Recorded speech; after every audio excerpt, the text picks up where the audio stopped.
You may have noticed that the intelligence of GameMaker, which is called Feather, keeps warning you about the naming system which you are using.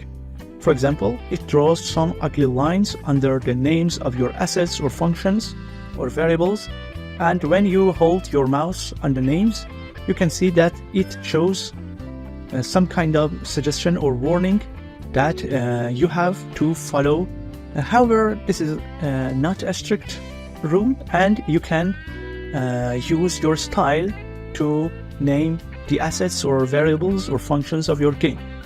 For this, you can go to File menu and from there choose Preferences, and after that, here in Feather settings, we have an option that reads Message Severity, and after choosing it, you can see the full list of suggestions, warnings, and messages that are displayed to user concerning different issues.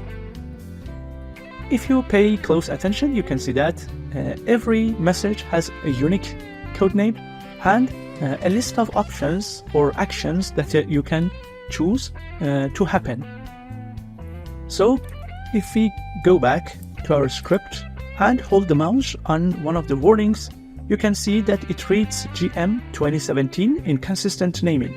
So get back to the list and let's find the GM 2017. Let's scroll down a bit and here it is.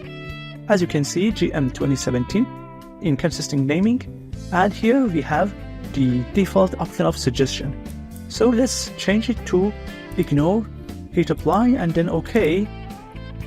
And congratulations, now you can code in your favorite style and choose the names that you are more comfortable with.